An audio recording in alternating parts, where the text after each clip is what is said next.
네, 준비가 끝난 것 같습니다. 여러분, 박수와 함께 패널 토론 시작하겠습니다. 네, 자장님 부탁드리겠습니다.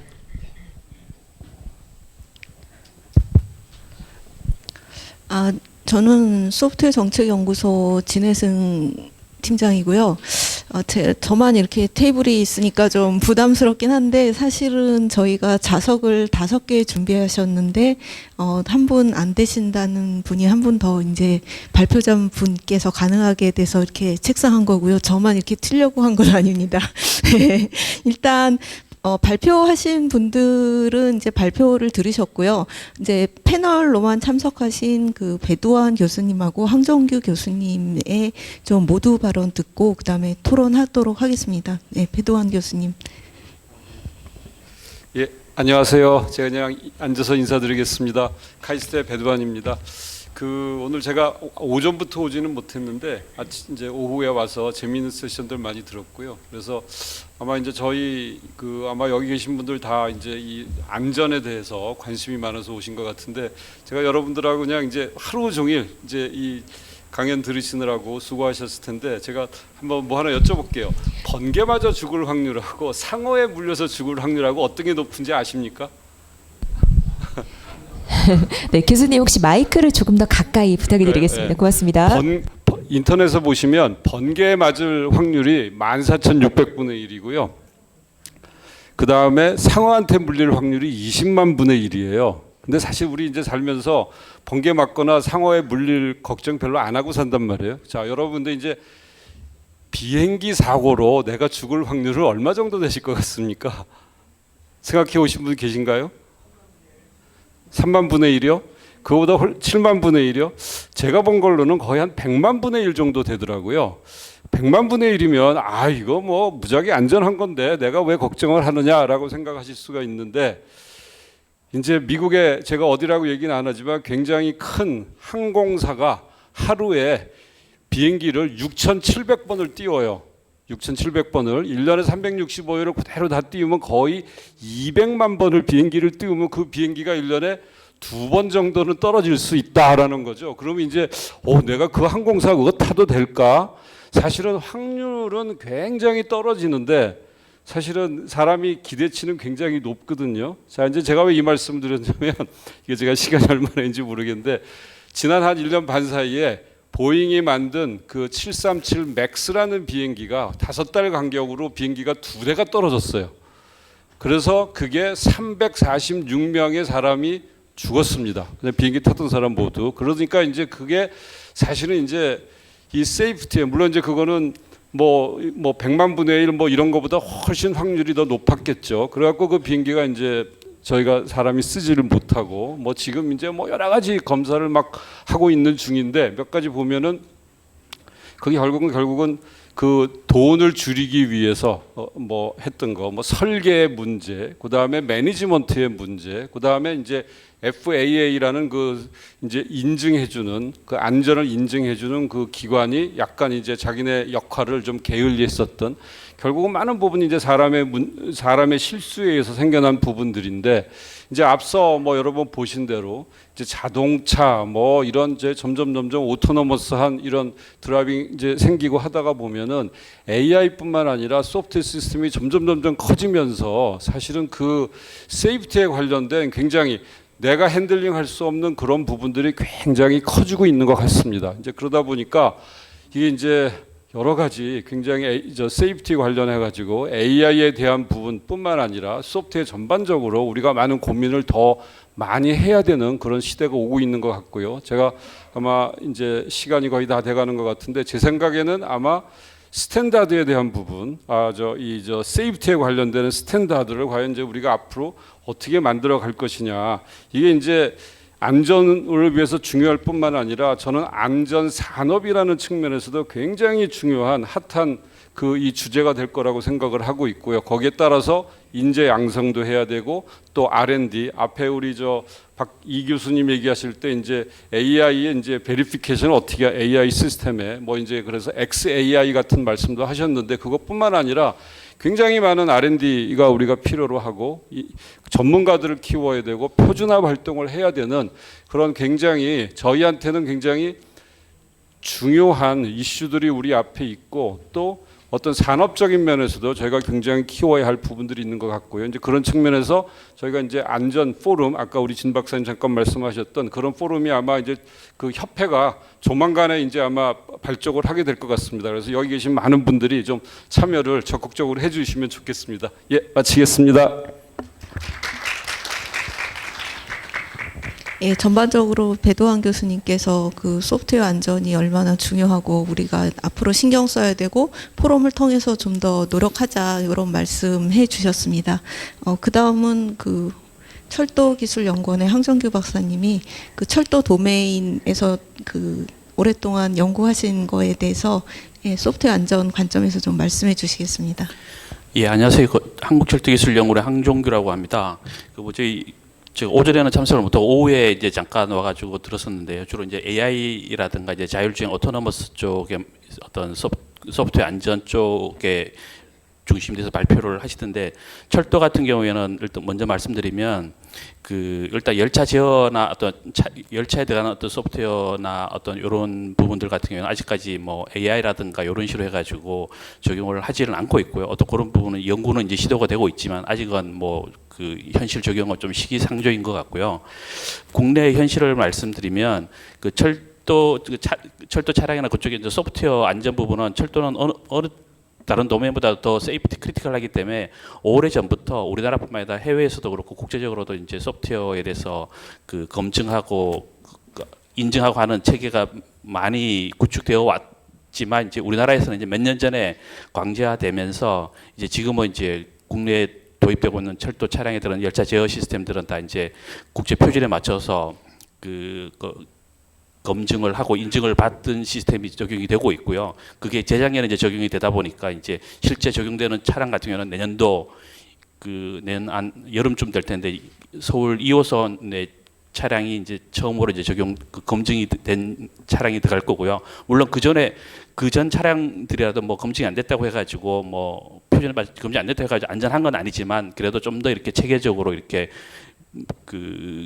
인증도 하고 한 시스템이고요. 또 그런 쪽으로는 이제 국내에서도 그렇게 철도 안전법을 통해 가지고 계속 이렇게 강조되고 있고 체계화되고 있고 이제 계속 그런 부분이 이루어지고 있고 그거는 지금 현실에 맞춰서 지금 이루어지고 있는 부분이고요. 그 다음에 이제 저희 연구원에서도 이제 몇 년 전부터 지금 철도 시스템 말고 어떤 새로운 철도 신호 시스템을 위해 가지고 지금은 이제 철도가 이제 관제라든가 어떤 중앙 관제실에서 어떤 그 선행 열차의 속도라든가 뭐 위치, 뭐 날씨 이런 뭐 그런 상황들을 봐가지고 속도 제한을 차에다 주면 차는 거기에 맞춰서 따라가는 형태의 어떤 수동적이었는데 지상 설비를 없애고 차상에서 모든 걸 이제 제어하기 해서 어떤 자동차에서 자율주행 개념의 어떤 새로운 시스템들을 연구를 시작을 했는데 작년에 시작을 했다가 너무 시기상조달해 가지고 올해 뭐 저희 연구 내부 사정으로 연구가 중단됐다가 내년에 다시 이제 시작을 하고 있습니다. 그래서 지금은 어떤 그러한 자동차 도메인이라든가 다른 도메인 쪽에서 어떤 그 AI라든가 어떤 자율주행 개념이 철도 쪽에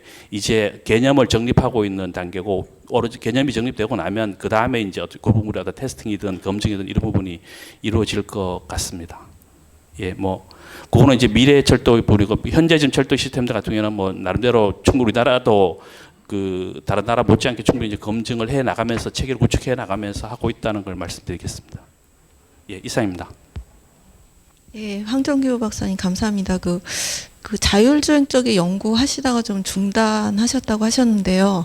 제가 알기로 그 분당선은 무인 철도라고 알고 있는데 그거랑 좀 다른 개념인가요?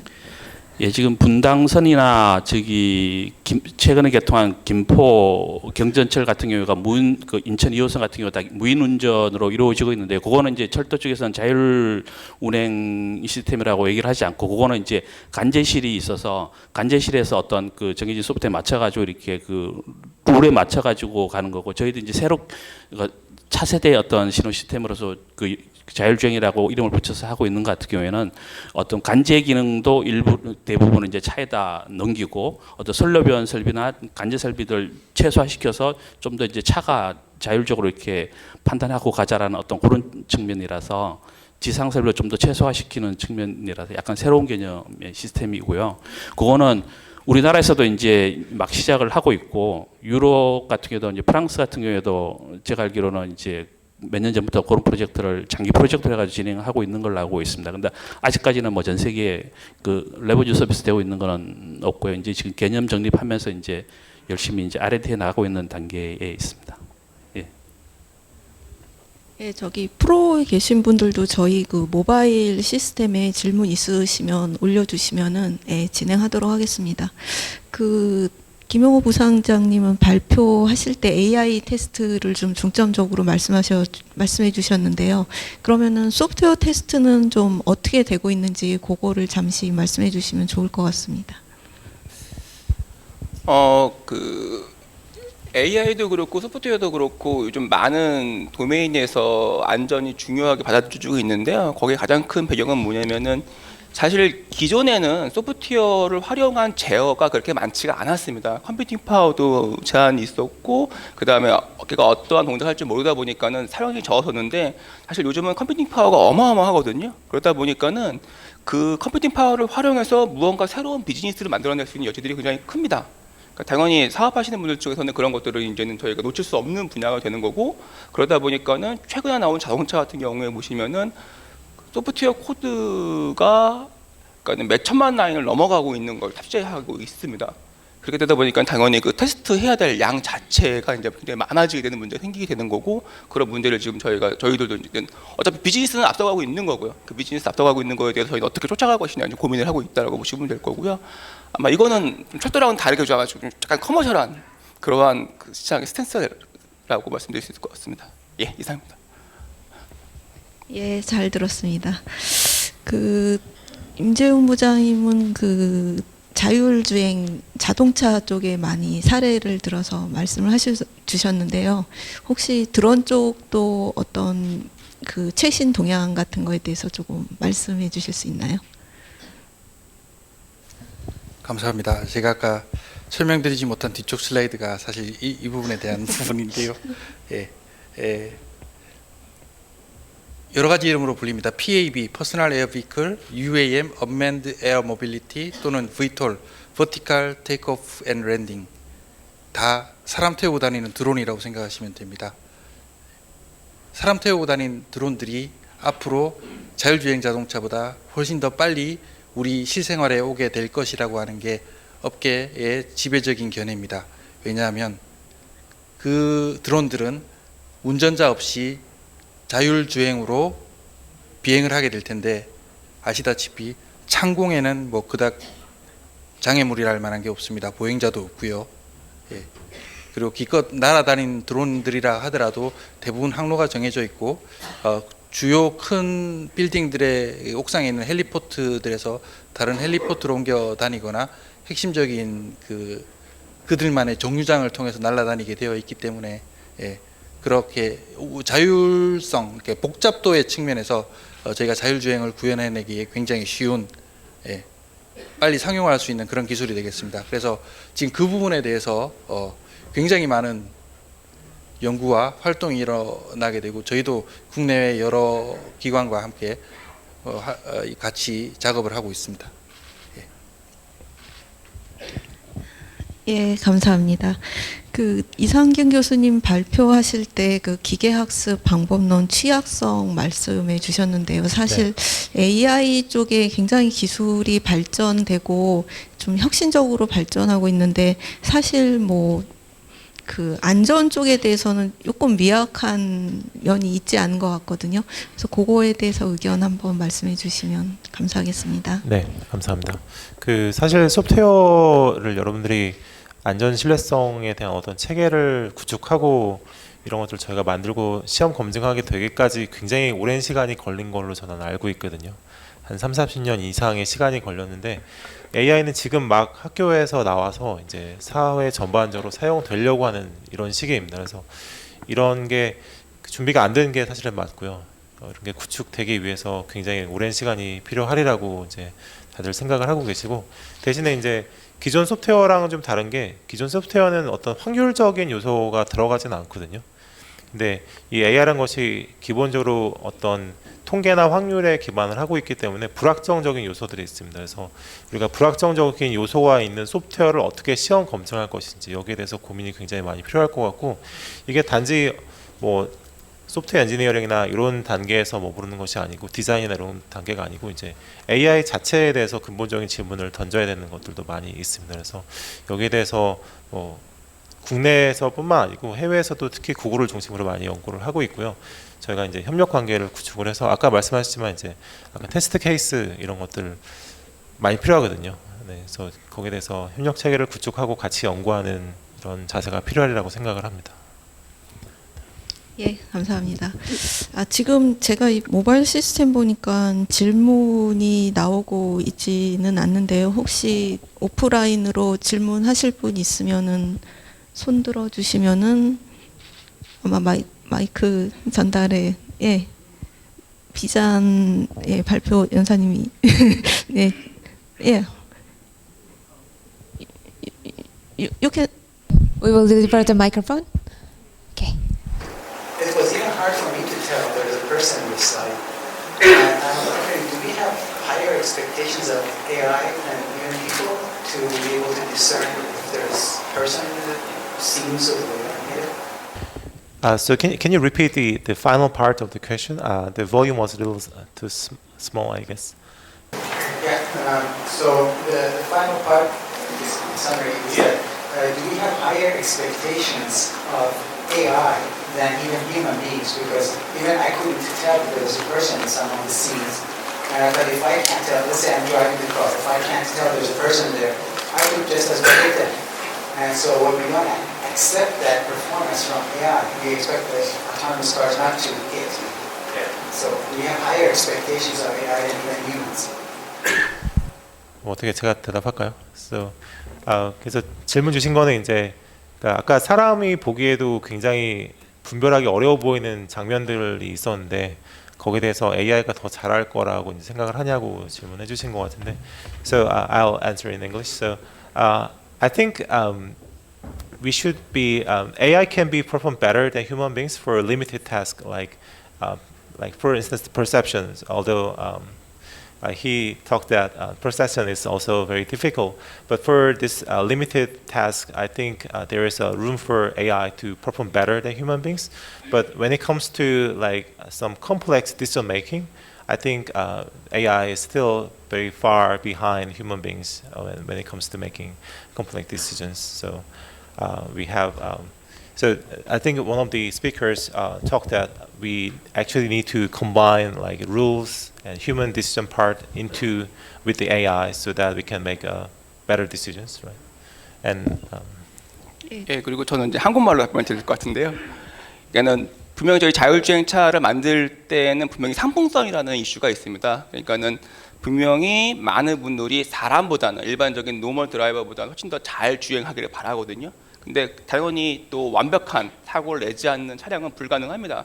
그러면은 사람보다는 잘하지만 어느 정도까지 잘해야 얘가 쓸만한 거냐라는 질문이 발생을 하거든요.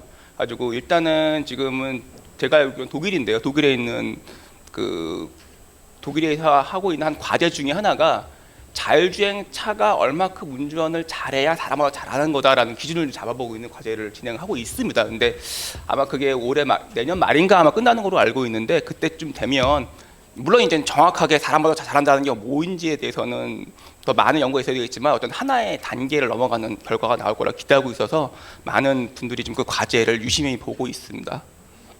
타당히 답변해 주실 수 있을 것 같습니다. 제가 약간 첨언하면은 그러니까 현재의 AI가 사람보다 잘 한다고 알려진 태스크는 다들 아시다시피 알파고의 경우가 있었고요. 그래서 컴퓨터 게임하고 이제 RSVRC라고 이제 컴퓨터 비전 태스크가 이제 정해진 문제에 대해서 사람보다 잘할 수 있다는 이런 게 있었거든요. 이제 여기에 대해서는 저희가 잘한다고 얘기할 수 있지만 나머지 것에 대해서 AI가 더 잘한다고 다들 믿고는 계시는데 그런 것을 실질적으로 구현하기는 굉장히 어렵습니다. 네.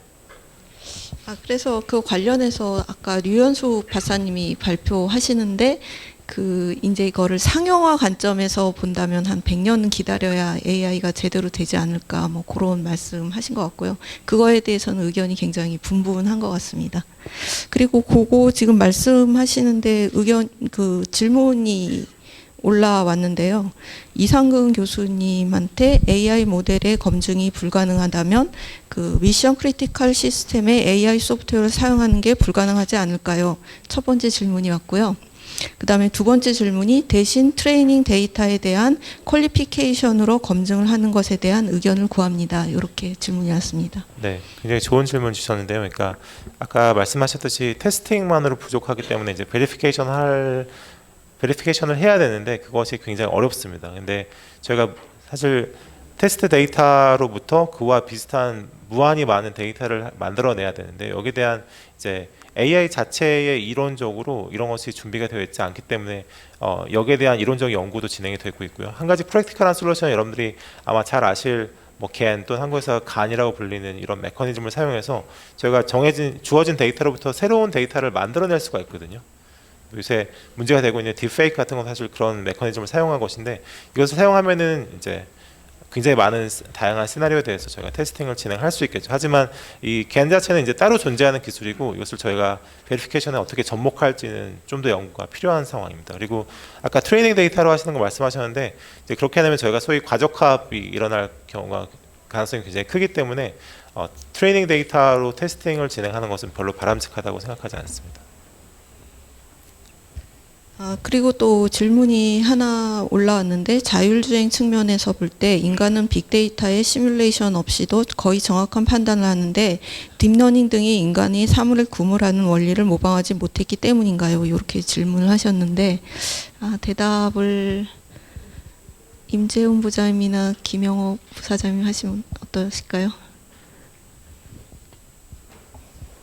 사실은 사람이 인식을 한다는 것 자체는 그 태어나서부터 운전 드라이브 라이센스 따려고 그러면 20년이잖아요. 그러니까 20년 동안의 데이터를 이미 머릿속에 따고 있는 거거든요. 그래가지고 실제로 그 시각을 잃으셨던 분이 성인이 돼서 시각을 다시 찾으시는 경우가 있거든요.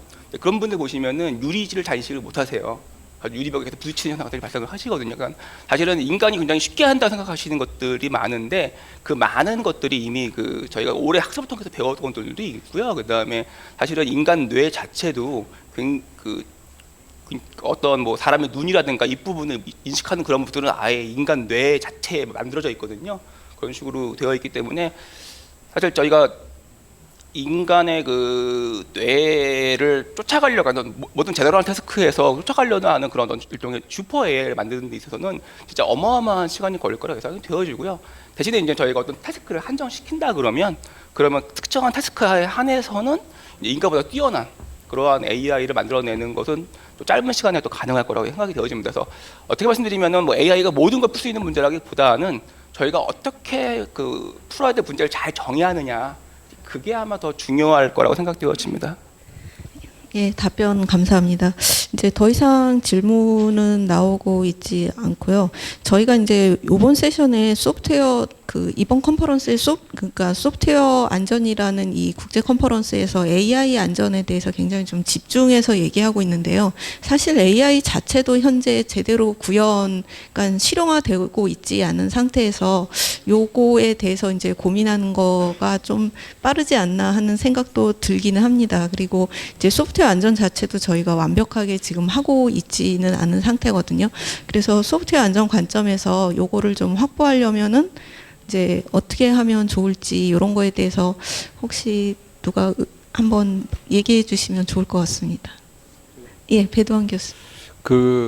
뭐 우리 저 사회자님께서 좋은 지적을 해주신 것 같은데요. 이제 그 AI가 워낙 요새 인기가 있고 사실은 모든 이제 소프트웨어를 다 그냥 커버하는 그 하드웨어, 물론 AI는 하드웨어도 포함이 되지만 하다가 보니까 많은 사람들이 AI 얘기를 하는데 그 굉장히 중요한 부분을 차지하는 것은 맞고요. 근데 이제 우리 아까 제가 이제 그 잠깐 자세히는 말씀을 못 드렸지만 우리 주변에서 일어나는 세이프티와 관련된 많은 이슈들을 보면 이게 사실은 테크니컬한, 그러니까 AI는 어떻게 보면 내가 그 문제를 해결하는데 인풋을 받아서 아웃풋을 내는 하나의 알고리즘 같은 역할을 하는 건데 우리 소프트웨어 안전 또는 시스템의 안전에 관련해서는 그런 그 알고리즘만 가지고 문제가 해결되는 게 아니고 그거 외에 굉장히 많은 부분들이 사실은 저는 포함이 돼 있다고 생각을 합니다.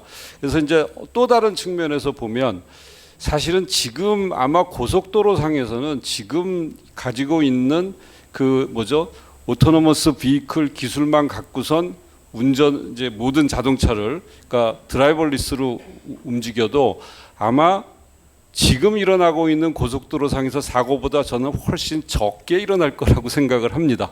이제 물론 이슈들이 좀 있겠지만은 이제 그게 왜 그러냐면 교통사고의 70~80%는 사실은 사람의 실수에 의해서 음주운전, 졸아서 생기는 운전이 대부분이. 근데 최소한 소프트웨어는 졸지 않고 술은 안 마시거든요.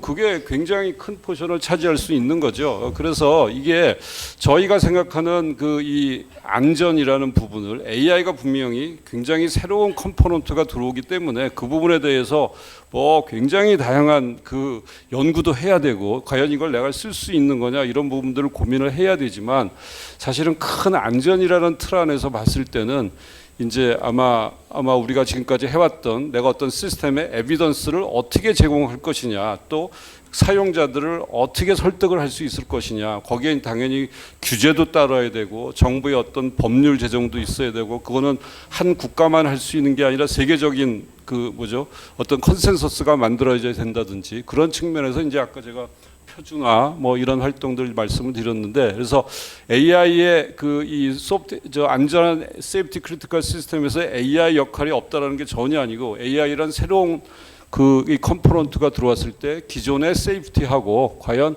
소프트웨어 세이프티하고 또는 시스템 세이프티하고 어떻게 이거를 조화를 잘 이루어 나가느냐가 굉장히 저희가 갖고 있는 큰 숙제라고 생각을 합니다. 예, 전달 드릴까요? 네. I think we've already spoken about the discriminating ability for AI compared with the humans.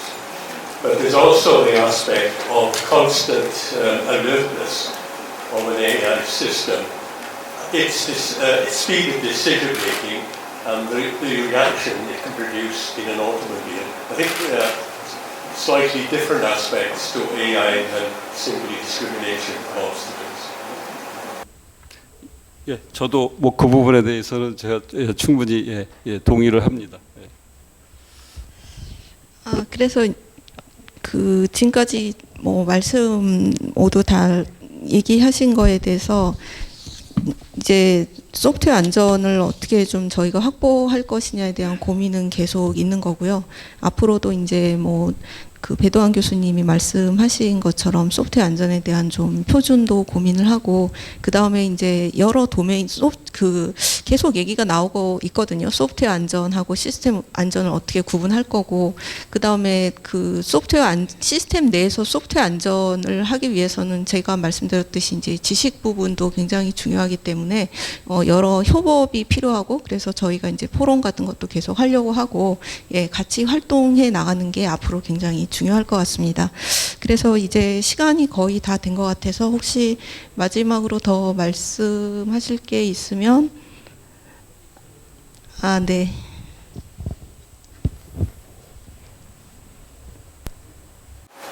네, 감사합니다.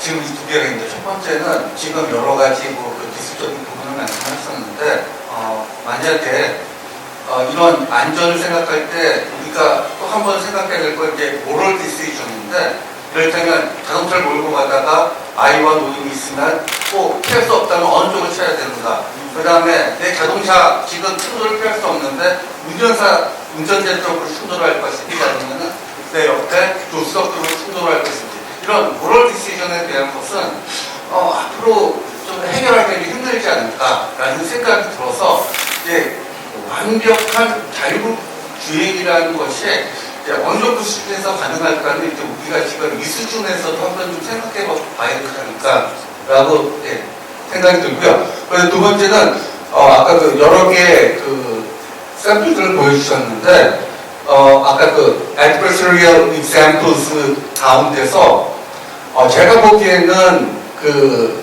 이 앞에 convolutional neural network 부분하고 그 뒤에 있는 그 deep neural network 부분하고 좀 분리를 할 필요가 있다는 생각이 들거든요. 그러니까 앞부분에 가보 필터 같은 걸 썼다고 하면은 아까 그런 그 인위적인 랜덤 노이즈를 넣어서 이 디시전 바운더리를 바꿨다고 하더라도 어떤 그 사람의 컨셉추얼 바운더리, 그 모델 바운더리하고 실제 바운더리하고 그렇게 크게 차이가 나지 않았을 거라는 생각이 드는데 앞으로 이런 딥 뉴럴넷 쪽에서 특히 이 그 정면 부분에 있는 그 컨볼루셔널 뉴럴 네트워크 쪽에서 좀 큰 변화가 없는 한 이런 문제는 앞으로도 좀 계속 발생할 확률이 좀 높지 않을까라는 생각이 듭니다. 어떻게 생각하십니까? 네, 제가 답변 드릴까요? 그 첫 번째 그 모럴 이슈는 사실 유럽 연합에서 거기에 대해서 굉장히 시리어스하게 연구를 하고 계십니다. 그래서 뭐 저런 문제들도 있죠. 그러니까 모럴 이슈뿐만 아니고 제가 돈이 많아서 제 집에 슈퍼컴퓨터를 놓고선 AI를 돌려서 스탁 트레이딩을 하고 저도 이제 교수로서 생활을 해서 마치 두 명이 버는 것처럼 돈을 벌면은 과세를 어떻게 해야 될지 이런 것 독일에서 굉장히 국가 차원에서 연구를 하고 계시거든요. 그다음에 EU에서는 아까 말씀하신 그런 이슈들도 당연히 있고요. 자율주행차가 누구를 피할 것인지 그것 이전에 이제 AI가 언젠가는 창의성을 갖게 되리라는 전제하에 AI가 지켜야 될 최소한의 강령 이런 것들을 이제 어떤 것을 만들어야 돼서 이제 최소한 그것은 지키도록 해야 되지 않을까. 근데 이런 것에 대해서 생각해 보신 분이 아무도 안 계셔갖고 그 옛날에 그 로봇 시리즈와 파운데이션이라는 소설을 쓰신 아이작 아시모프라는 이제 그 소설가 겸 천체 물리학자 계시는데 그분의 소설을 보면 이제 로봇의 3대 행동 강령이 나옵니다. 그래서 그것을 베이스로 해서 이제 그런 디스커션들을 하고 계시고 말씀하신 대로 굉장히 필요한 이제 저희가 논의이고요. 아까 말씀하신 이제 컨볼루션 뉴럴 같은 경우에 그 앞에 저희가 어떤 뭐 가버 필터나 여러 가지 다른 전처를 함으로 인해서 이제 인간이 인지하는 것과 다른 네트워크가 만들어질 수도 있고요. 아니면 인간과 굉장히 유사한 어떤 결제한 경계면을 갖는 모델도 만들어질 수 있는데 이 모든 것에서 이제 공격이 쉬워지는 이유 중에 하나가 그 저희가 미분하면은 그러니까 이런 제가 학습 파라미터를 학습하는 데 있어서 제일 중요한 게 이제 미분 여러분들이 싫어하실 미분이라는 과정이거든요. 근데 이거를 소프트웨어적으로 저희가 수식을 몰라도 수치적으로 계산할 수 있는 자동 미분이 지금 구글이나 페이스북, 아마존에서 연구하고 있는 가장 핫한 토픽 중에 하나입니다. 그래서 심지어 미분 불가한 함수, 뭐 가버 필터 이런 것도 수치적으로 미분이 가능하도록 이제 연구가 진행되고 있거든요. 그러니까 이런 것들이 계속 제공이 되면은 아마 어택을 하기가 쉬워질 것 같고, 제가 그렇기 때문에 더더욱 이런 AI 시스템을 사용할 때 방어에 대해서 또 안전성에 대해서 이제 고려를 하셔야 될 것 같습니다. 제가 조금 아까 첫 번째 카멘트 해주신 부분, 저도 사실은 그런 부분이 되게 궁금해요. 어떻게 될런지. 그런데 이게 이제 이슈가 사실은 사람이 내가 운전을 할 때도 그런 문제는 생길 수가 있거든요. 내가 이제 앞에 있는 사람을 피하려면 내가 낭떠러지로 떨어져야 되고, 아니면 내가 치고 가든지, 그러면 이제 똑같은 문제가 생기는데, 사실은 그거에 대해서는 우리가 어떤 게 정답이라고 학교에서 가르쳐 주는 적도 없고, 사실은 아무도 거기에 대해서 언급을 하지 않습니다. 그리고 사실 저 자신도 제가 그 일을 진짜 실제로 겪기 전에는 제가 핸들을 왼쪽으로 틀지 오른쪽으로 틀지 아무도 몰라요.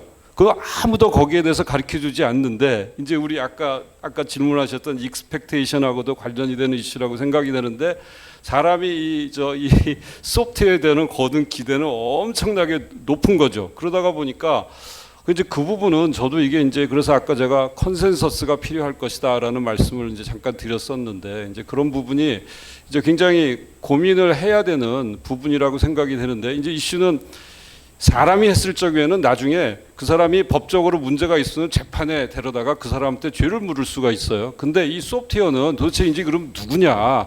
이게 그럼 소프트웨어를 만든 사람이냐, 아니면 산 사람이냐, 판 사람이냐, 뭐 여러 가지 이슈들이 생기기 때문에, 그리고 이제 그 경우에는 사람보다 훨씬 더 큰 거대 조직하고 누군가가 피해자가 이 재판장에서 이 싸움을 해야 되기 때문에, 이제 그런 측면에서 저는 이제 큰 의미의 표준이라든지 어떤 규정이라든지 컨센서스 이런 것들을 기술적인 문제 못지않게 굉장히 고민을 많이 해야 되는 거라고 생각을 하고 있습니다. 예.